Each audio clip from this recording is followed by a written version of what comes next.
आज हम सतह रसायन भाग 3 पढ़ेंगे, जिसके अंतर्गत निम्न बिंदु हैं। नंबर पहला, विषमांगी उत्प्रेरण का अधिशोषण सिद्धांत।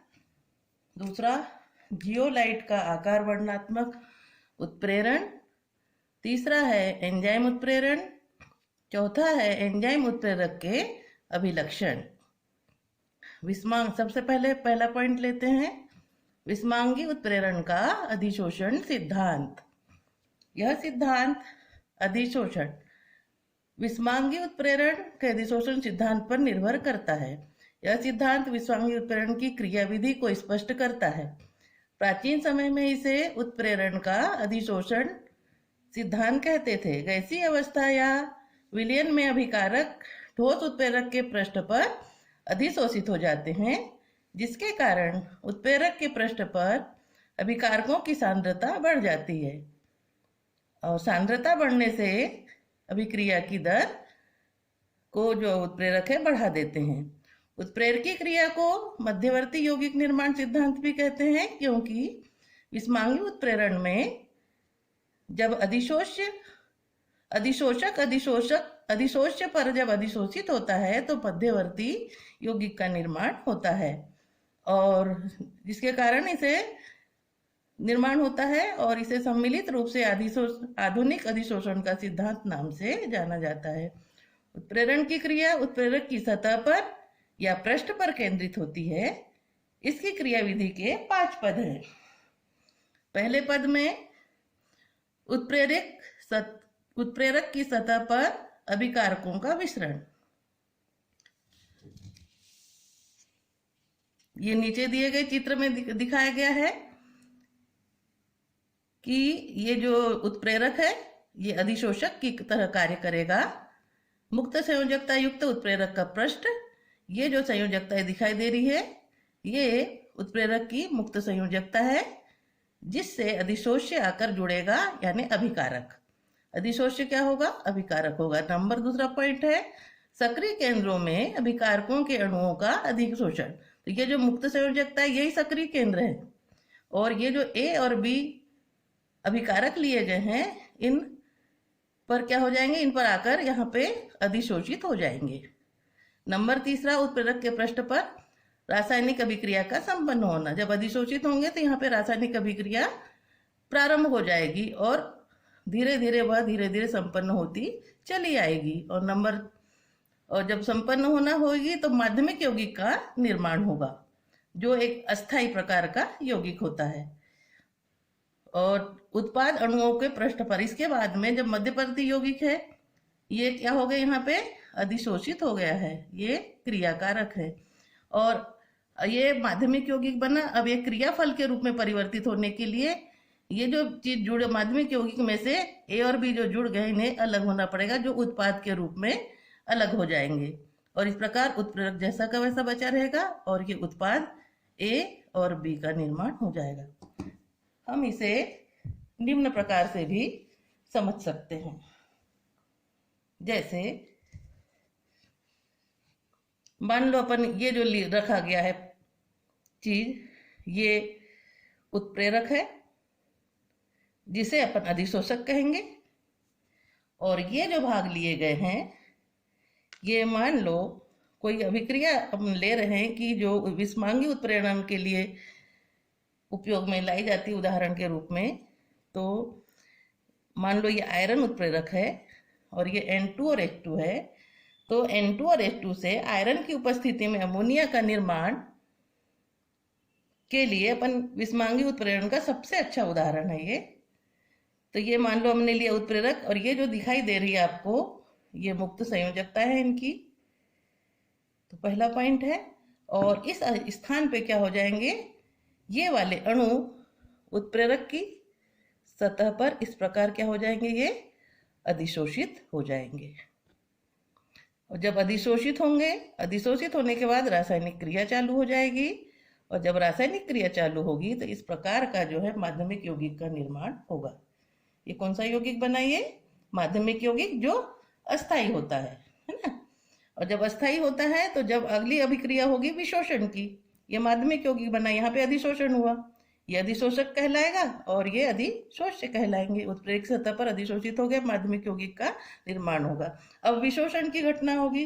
तो विशोषण में क्या होता है कि अधिशोषक से अधिशोष्य साधारण विधि द्वारा क्या हो जाता है, आसानी से अलग किया जा सकता है। तो जब इसका निर्माण होगा तो ये इस प्रकार अधिशोषण के लिए ये जो पदार्थ है ये आराम से ये बन गया N2 और H2 का में परिवर्तित हो गया, ये NH3 में परिवर्तित हो गया। ये यौगिक है और ये उत्प्रेरक जैसा का वैसा अभिक्रिया के अंत में बचा हुआ रहता है।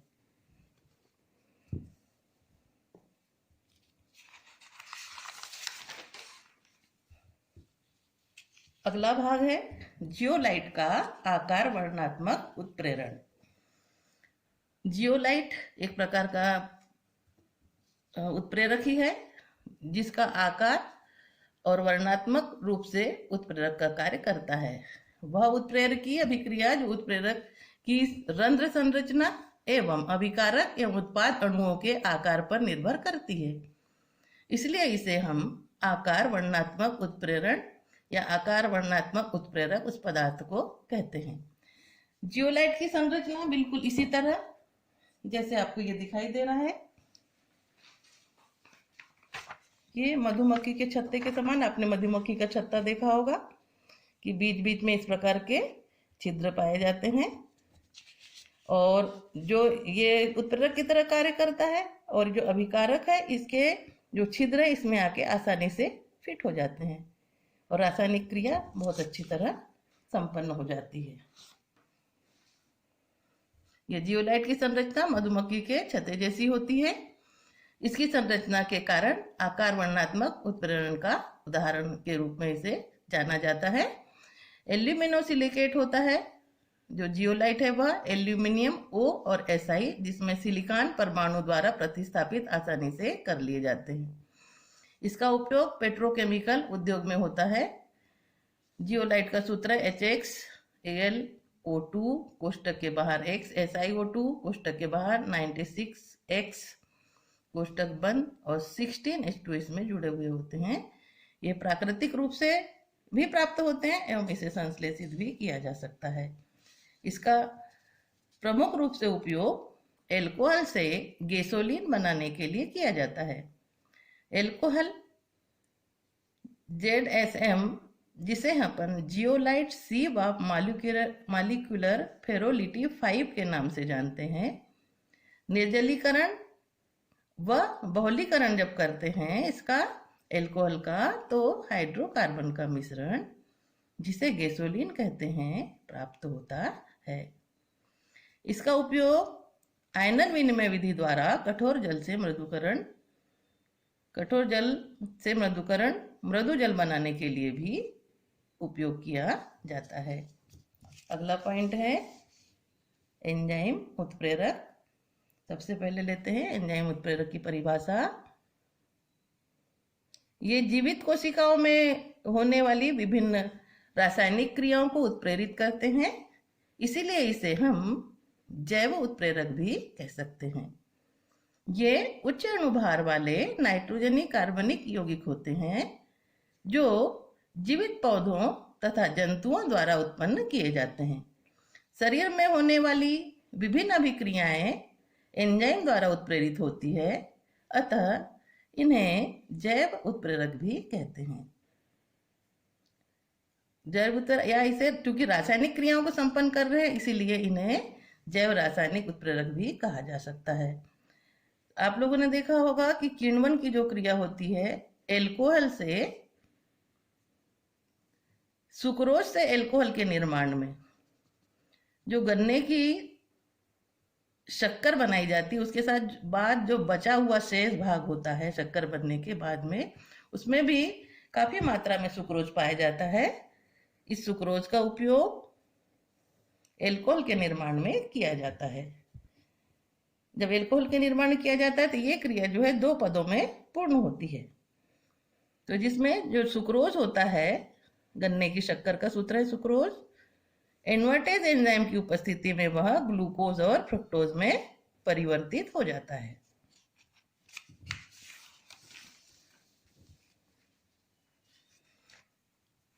ग्लूकोज का दूसरा चरण होता है, जो ग्लूकोज आपको प्राप्त हुआ है यह एथिल एल्कोहल में परिवर्तित हो जाता है। यह एथिल एल्कोहल जाइमेज एंजाइम की उपस्थिति में प्राप्त किया जा सकता है और इस क्रिया के दौरान CO2 गैस निकलती है। सूत्र है C6H12O6 C2H5OH और CO2। नंबर 3 है स्टार्च का माल्टोज में परिवर्तन होता है जब अपन भोजन करते हैं, और भोजन में जो अनाज लिया जाता है, चावल अनाज लिया जाता है, उसमें स्टार्च पाया जाता है, साबुदाने में स्टार्च पाया जाता है। यदि अपन भोजन के रूप में लेते हैं तो स्टार्च डायस्टेज एंजाइम की उपस्थिति में माल्टोज में परिवर्तित होता है। नंबर 4 है आमाशय में पेप्सिन एंजाइम प्रोटीन को पेप्टाइड्स में बदलता है। आपने दूध से दही बनना तो बिल्कुल देखा ही होगा। जो लैक्टोबैसिलस बैक्टीरिया इसमें पाया जाता है, ये जो एंजाइम है, यह जो बैक्टीरिया होता है, यह बैक्टीरिया एक प्रकार का एंजाइम सीक्रेट करता है जो दूध को दही में परिवर्तित करता है। एंजाइम उत्प्रेरक के अभिलक्षण या एंजाइम उत्प्रेरक के गुण या एंजाइम उत्प्रेरक की विशेषताएं। सबसे पहला पॉइंट है इसका, जो एंजाइम है बहुत कम मात्रा में उपयोग में लाए जाते हैं। बहुत कम मात्रा में उपयोग में लाए जाते हैं मतलब ये सर्वोत्तम, इनकी दक्षता जो है बहुत अधिक होती है। एंजाइम का एक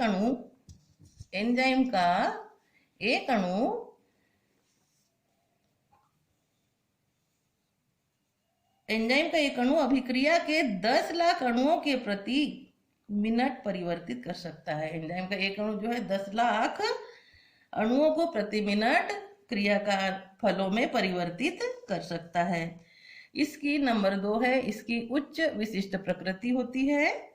प्रत्येक एंजाइम विशिष्टता किसी एक अभिक्रिया के लिए होती है। आपने देखा होगा कि जैसे हमने बताया कि अल्कोहल का निर्माण होता है, इन्वर्टेज एंजाइम की उपस्थिति में ही वह ग्लूकोज और फ्रुक्टोज में टूटेगा। कोई दूसरा जो एंजाइम है वह इस क्रिया को उत्प्रेरित नहीं कर सकता। अर्थात प्रत्येक क्रिया एक निश्चित एंजाइम की उपस्थिति में ही होगी। ये बिल्कुल निश्चित होता है, यह निश्चित रहता है कि वह निश्चित एंजाइम निश्चित क्रिया को उत्प्रेरित ही करेगा। नंबर 3 है जिसे अपन कहते हैं इष्टतम ताप। एंजाइम उत्प्रेरित अभिक्रिया की दर एक निश्चित ताप पर होती है जिसे अपन कहते हैं इष्टतम ताप, और इस ताप पर उत्प्रेरक सबसे अधिक क्रियाशील हो जाता है।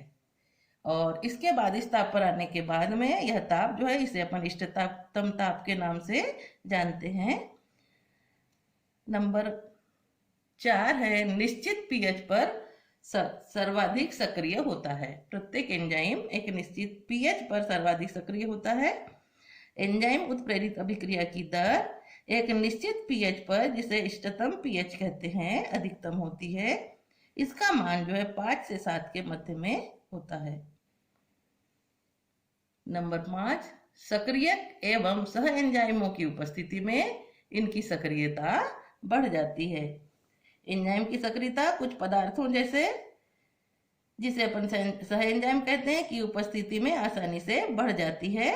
और यह देखा गया है कि थोड़ा सा अप्रोटीनी भाग एंजाइम के साथ उपस्थित होता है तो एंजाइम की उत्प्रेरकी क्रिया महत्वपूर्ण रूप से बढ़ जाती है। जैसे धात्विक आयन सोडियम या मैग्नीशियम, कोबाल्ट, कापर, ये जो है सह एंजाइम्स कहलाते हैं। इनकी उपस्थिति में एंजाइमों की रासायनिक अभिक्रिया बढ़ जाती है। संदमक और विष का प्रभाव भी इन एंजाइम उत्प्रेरक के ऊपर पड़ता है। कभी कभी कुछ पदार्थ की उपस्थिति में संदमन तथा विषाक्त हो जाते हैं। संदमन अथवा विष एंजाइम की सतह पर उपस्थित सक्रिय क्रियात्मक समूह को अन्योन्य क्रिया करके एंजाइम की सक्रियता को कम कर देते हैं या इसे खत्म कर देते हैं। अगला है 5वां एंजाइम उत्प्रेरण की क्रिया विधि। एंजाइम उत्प्रेरण की क्रियाविधि भी एंजाइम के सतह पर विशिष्ट लाक्षणिक आकृति युक्त गुहिकाएं पाई जाती है, जिनमें क्रियात्मक समूह जानते होंगे आप, जो कार्बनिक रसायन के क्रियात्मक समूह होते हैं, single bond NH2, single bond COOH, single bond OH जैसे सक्रिय समूह जुड़े होते हैं। ये सक्रिय केंद्र कहलाते हैं, जो अभिकारक इससे जुड़ता है, जिनकी आकृतियां संपूरक होती है, इन गुहिकाओं में आसानी से फिट हो जाते हैं। जिस प्रकार ताले में चाबी इसके कारण एंजाइम अभिकारक संकुल बनता है, जो अंत में उत्पाद में विघटित हो जाता है। इस भी प्रक्रिया के 3 चरण हैं, अपन उसे इस प्रकार समझ सकते हैं। पहले पद में मान लो ये एंजाइम है, दूसरा सबस्टेंस मतलब ये अभिकारक। इन दोनों के बीच में यह आसानी से इस प्रकार संपूरक संरचनाएं होती है कि एक दूसरे के साथ जुड़कर ES एंजाइम के साथ, जिसे अपन एंजाइम रिएक्टेंट कॉम्प्लेक्स कहेंगे। फिर ES जो है फिर क्रिया करके यह EP बनाता है, और ये EP फिर टूटकर ये प्रोडक्ट और एंजाइम फिर से जैसा का वैसा रह जाता है। अपन इस क्रिया द्वारा आसानी से समझ सकते हैं। यदि मान लो ये उत्प्रेरक है और दूसरा भाग है ये अभिकारक, ये क्या चीज है, ये मान लो ये है अभिकारक, ये है अभिकारक और ये है उत्प्रेरक। उत्प्रेरक यदि है तो इस प्रकार उत्प्रेरक की संरचना और अभिकारक की संरचना एक दूसरे के संपूरक होती हैं। यदि इसमें खांच है तो अभिकारक में आसानी से इसमें उभार इस प्रकार के होंगे कि जिसमें यहाँ पे आसानी से फिट हो जाए। जैसे ताला में चाबी आसानी से फिट हो जाती है, तो ये उत्प्रेरक है जिसके ऊपर अभिकारक जो है इस प्रकार से आसानी से क्या हो जाता है, फिट हो जाता है। और ये मान लो ये प्रथम पद निर्मित हुआ, ये माध्यमिक यौगिक का निर्माण हुआ, माध्यमिक यौगिक का निर्माण हो गया। और ये आपकी फिर से क्या हो जाएगा, इसमें विशोषण की प्रक्रिया होगी, और विशोषण की प्रक्रिया में ये जो है अभिकारक जो है वह प्रोडक्ट में, ये कायम परिवर्तित हो जाएगा प्रोडक्ट में, और ये आपका जो है उत्प्रेरक जैसा का वैसा बचा रहेगा। इस प्रकार है ना, ये उत्प्रेरक है और ये हो जाएंगे आपके प्रोडक्ट, या जिसे अपन कहते हैं क्रियाफल। इस प्रकार एंजाइम उत्प्रेरक की क्रियाशीलता को, क्रियाविधि को समझाया जा सकता है। सबसे अंतिम भाग में हम पहुंच चुके हम। निम्न प्रश्नों को हल करें। नंबर 1, विस्मांगी उत्प्रेरण का अधिशोषण सिद्धांत को समझाइए। नंबर 2, जियोलाइट में आकार वर्णनात्मक उत्प्रेरण को समझाइए। नंबर 3, एंजाइम उत्प्रेरक की उपस्थिति, एंजाइम उत्प्रेरक को परिभाषित कर 2 एंजाइम के नाम व उनके कार्य लिखिए। नंबर 4, एंजाइम उत्प्रेरण के लक्षण लिखिए। और नंबर 5 है एंजाइम उत्प्रेरण की क्रियाविधि को समझाइए।